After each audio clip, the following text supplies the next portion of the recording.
Welcome back. As promised, I begin exactly where I've left off in my last video, on the corner of Chelsea Bridge Road and Pimlico Road. I am in Belgravia neighborhood of London. The grounds of the Royal Hospital Chelsea are to my right, where Chelsea Flower Show is being held every year, and Pimlico Road is to my left. Belgravia is a prestigious London address. It is full of luxury boutiques, world-renowned antique dealers, contemporary bespoke furnishing stores, art galleries, and of course, some of the most desirable culinary destinations.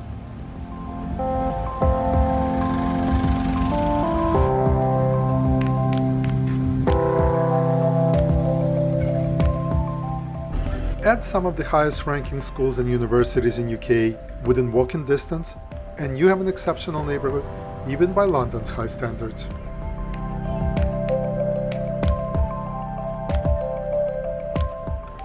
The story behind this video begins some years back. It was my first visit at the Chelsea Flower Show, and after a fun-filled day of show gardens, I stayed late to get some evening footage, and by the time I left the grounds of the show, it was beginning to get dark.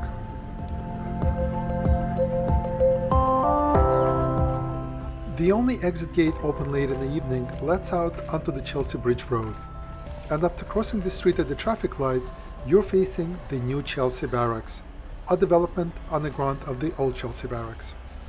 What was built on the grounds after the old buildings were demolished completely took me by surprise. I would not describe myself as an easily impressionable person. I've lived and worked in New York all my adult life, and I design and install gardens in some of the top new developments and high-end residences throughout the New York City. But the new Chelsea Barracks project truly moved me.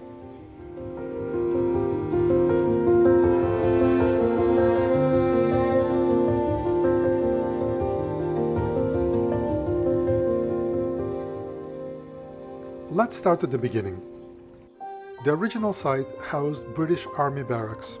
They first opened in 1860s, and after the original buildings were taken down in 1960s, the site was sold and recently redeveloped. Phase 1 of the new Chelsea Barracks opened in 2019.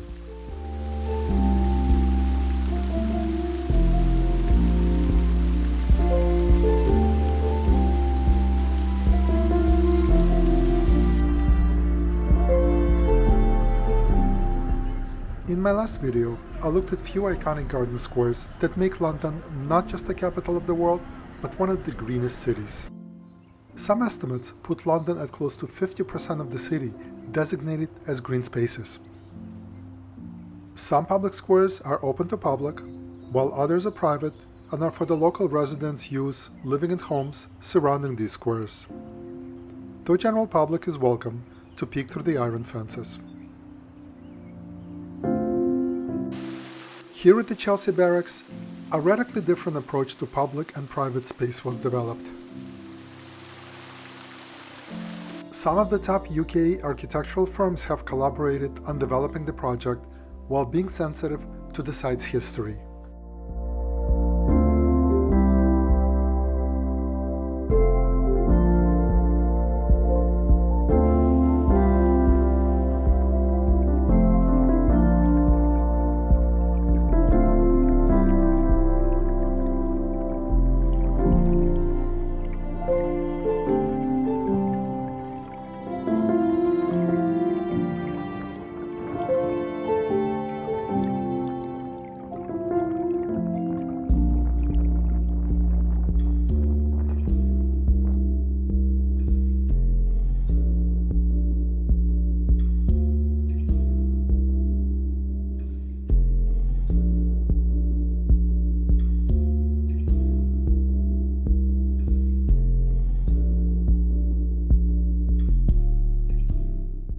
Kim Wilkie, one of the heavyweights in the field of landscape architecture, was brought in to develop the master plan for this 13-acre site.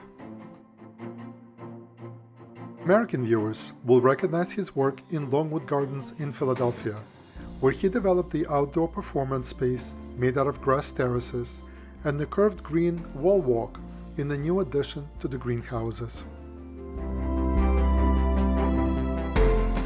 On the other side of the pond, one of his most public garden projects is Museum of Natural History, currently underway. He has also worked on many of Britain's heritage sites.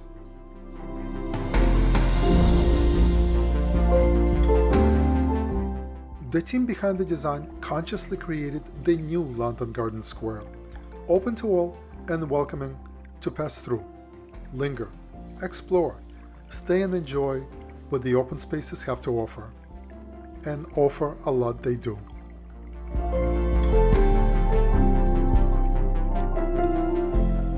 By the time this project will be completed in a few years, there will be a total of 7 squares. Mulberry Square is the main entrance to the Chelsea Barracks. The square is inspired by the traditional English country home. Planted with fruits and veggies found on the countryside, along with herbs and flowers, it evokes a bucolic scene. The produce is used by local restaurants.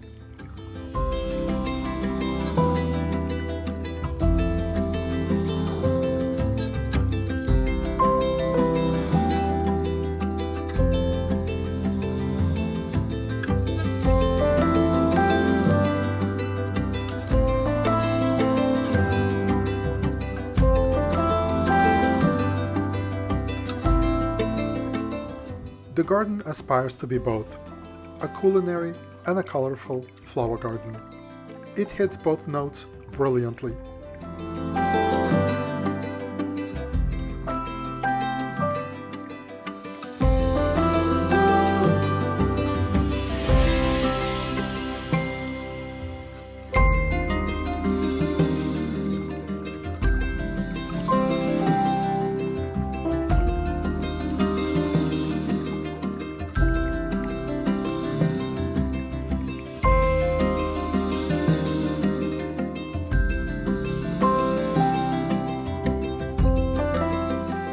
The soft nature of the planting is offset by Georgian-inspired frontages of the townhouses.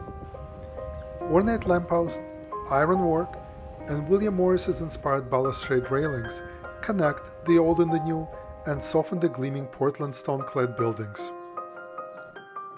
The inspiration for the planting raised beds in Mulberry Square came from the colorful stripes in painting by the British artist Bridget Riley, called Edge of Light. The planting scheme is clever, whimsical, and adds a playful twist to clean and modern architectural surroundings. No wonder the official description calls this a linear park. I suspect that the linear approach to planting fits well with the local residents who expect well-manicured grounds. The composition has more of a feel of a modern floral arrangement rather than a naturalistic planting. As one walks, every few steps a new view, new color combination, new composition reveals itself to the viewer.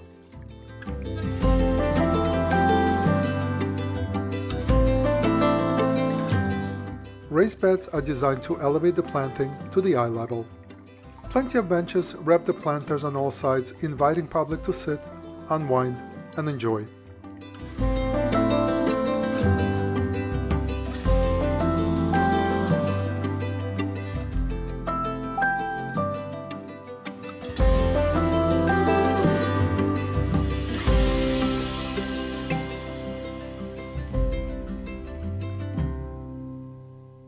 Entering the Mulberry Square, you are greeted by a delightful water feature with a wide waterfall. The sound of falling water prepares you for the experience ahead, welcoming and relaxing. It also immediately establishes the scale and proportion of the square.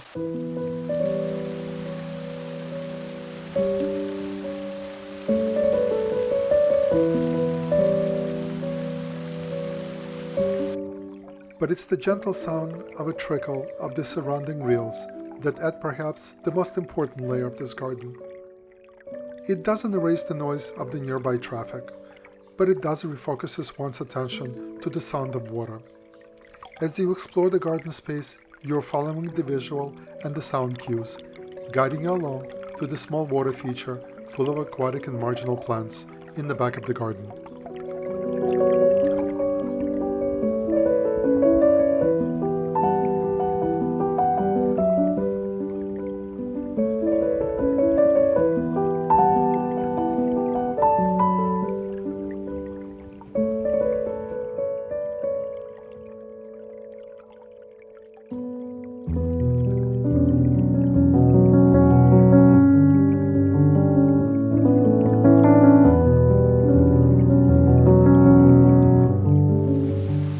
Using the tradition of the English garden design and a technique called hide and reveal, a clipped hedge blocks your view of the surprises awaiting you once you fully enter the garden space.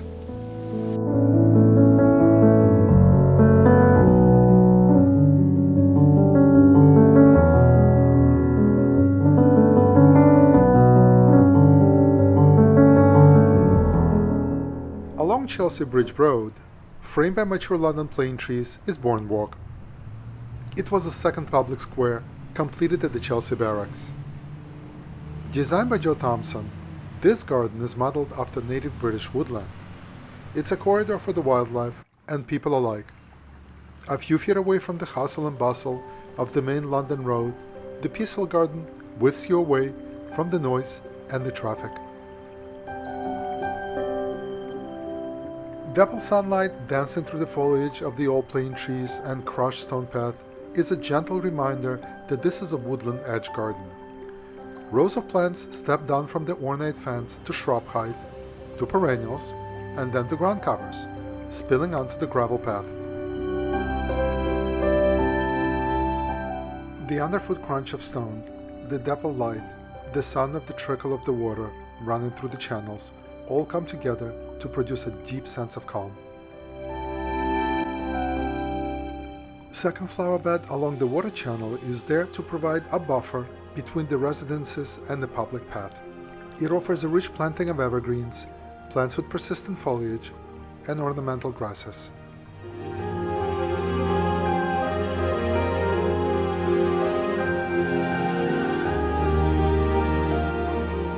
The smooth water surface offers a reflection of the sky and the foliage, adding yet another layer to this rich yet understated composition.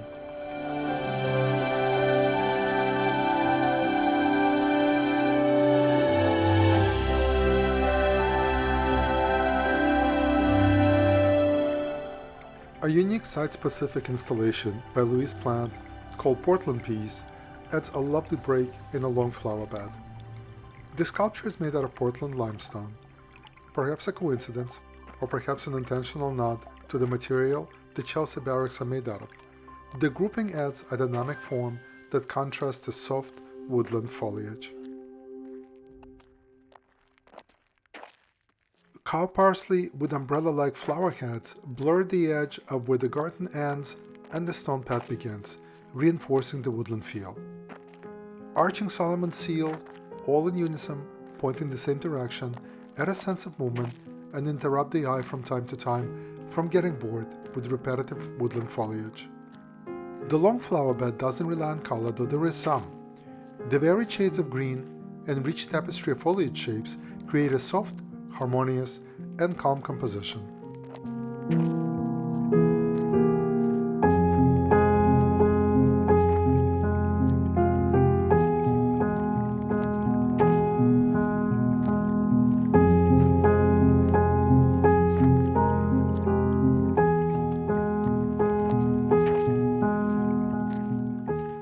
Channels follow you along on your exploration along Bourne Walk. They terminate with small waterfalls, with the sound of falling water just right. Borrowing a design technique of the Italian Renaissance gardens, unexpected alleys with distant vistas open up. Sometimes it's a rooftop of the old row house at a distance with ornate lamppost. Sometimes it's a church spire at a distance. And sometimes it's a sculpture.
The canopy of the old trees open up and the plants immediately take advantage of the light.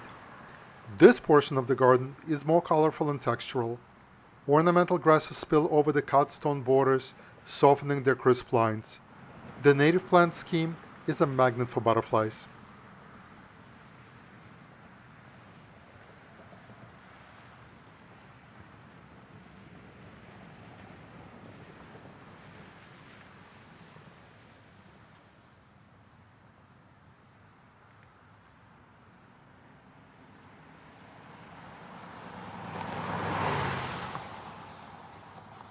Beyond the plywood barrier, construction continues on additional residences and more landscaped grounds.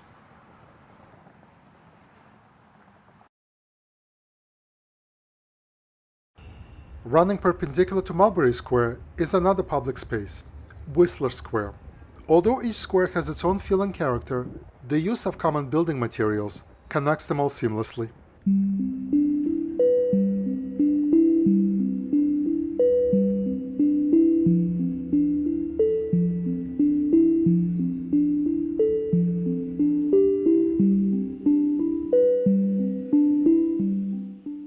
Whistler Square is modeled after an edge of the woodland, open and airy.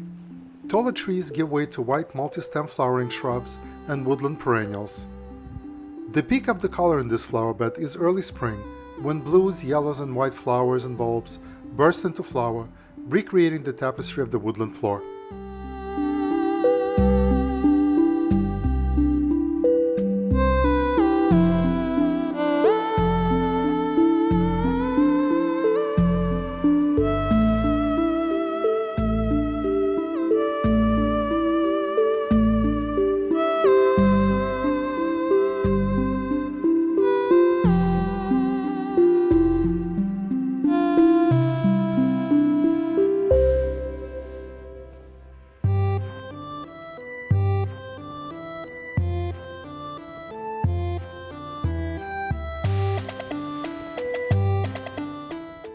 Two planters framing the entrance to the building fall towards the water feature. They actually cleverly hide a vent system for the underground garage. The plant scheme here also has a woodsy feel. Vinca, forget-me-nots, wild white geraniums, Brunera Jack Frost, anemone, Japanese painted ferns, and many other reliable perennials create a dense tapestry with pops of color here and there.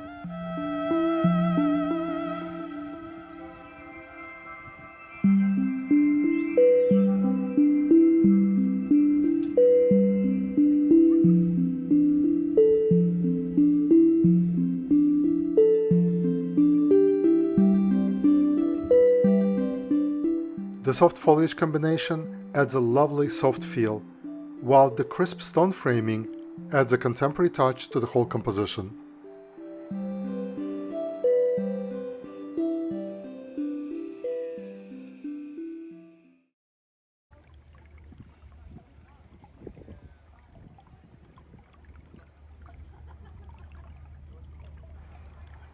The water channels throughout the Chelsea Barracks are a reminder of the rivers that used to flow here once. The brook running through Bourne Square evokes the ancient river Westbourne. And here, an 80-meter water sculpture creates a moving, textural, visual experience, a reminder of the history of River Thames and its tributaries. The CNC pattern cut into the Cambrian slate animates the smooth surface of the water. It oddly does both, flows and reflects.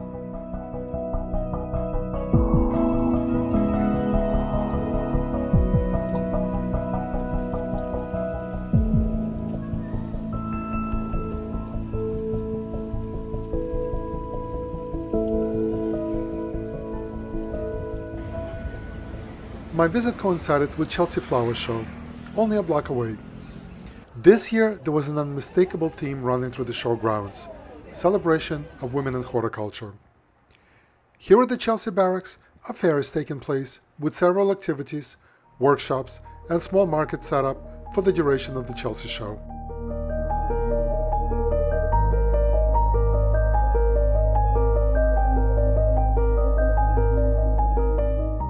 The fair also features a public sculpture trail running through the site celebrating a collection of works by female artists designed to highlight the challenging issues they face in navigating the contemporary art world.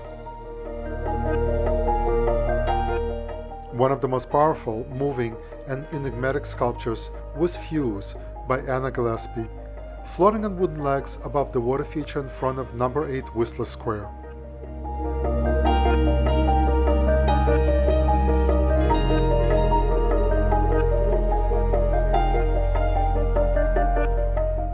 This sculpture is a composition of body casts from members of all-female group of her fellow sculptors. During COVID, the support group could only communicate through Zoom. This sculpture is a composition reminding of extreme physical isolation the members experienced. It is also a celebration of human body.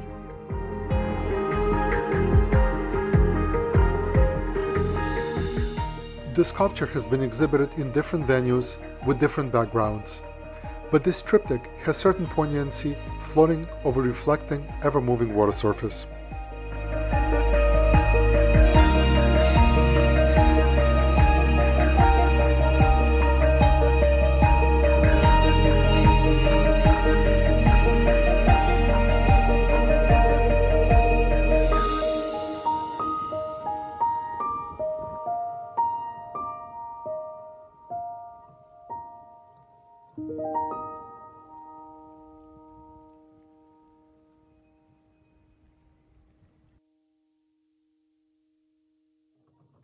Connecting the design-centric Pimlico Road to Chelsea Barracks is Dover Square.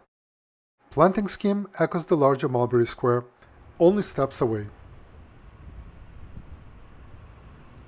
The sculpture by Conrad Shawcross, bicameral, takes center stage here. Specially commissioned, this installation is made out of anodized aluminum and is made out of 693 components, none of which are welded. The technique is inspired by Japanese wood joinery. The line that separates art from architecture and gardens is a blurred one, and Dover Square is a perfect example of the design aesthetic, where through the use of materials, architectural style, and contemporary plant arrangement, a new design narrative emerges, bringing all these elements into a seamless composition that makes this modern project fit right in amongst its older, more historic neighbors.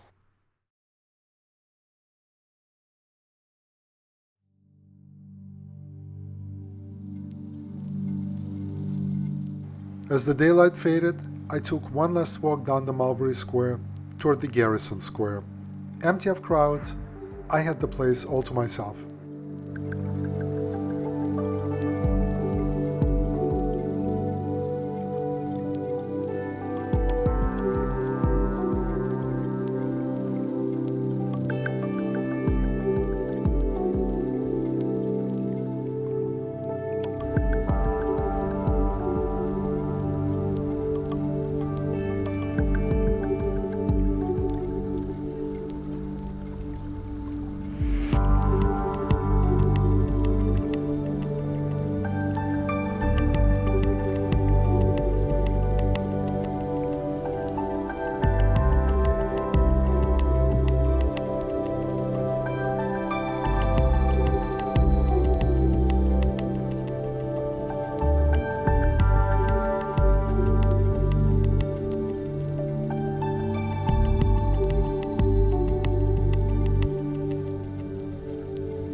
I had, nestled in Garrison Square, is the renowned Campanaire restaurant, a culinary magnet for the Pimlico Design District regulars and visitors alike. Its traditional and modern cuisine draws on a locally grown produce only a few short steps away in the main flower beds of the Mulberry Square. The 19th century chapel is the ever-present reminder of the Garrison Square's past and its connection to the site's rich military history. In the evening, the Garrison Square is transformed from a busy design destination to a calm and serene neighborhood gathering place, where residents of Belgravia come to unwind leave the day's troubles behind, and walk amongst the gardens. Leaving the Garrison Square, as a surprise, I saw a sculpture by Sophie Ryder. Seeing so much public art, so carefully curated, was an inspiration and a delight.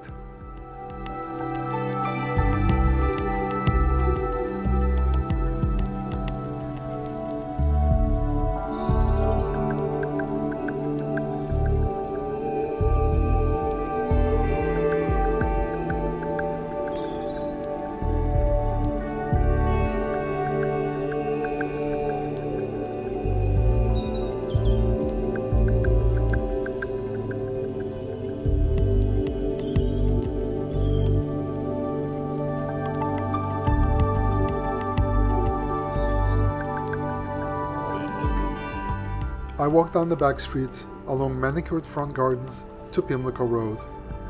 It's been an enchanting day. It began in New York and ended here, in the heart of London.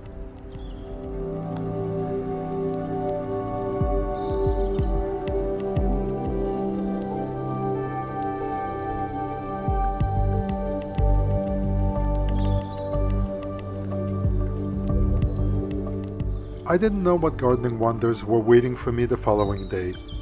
Join me next week for day 2 of my long weekend in London. Till then, happy gardening!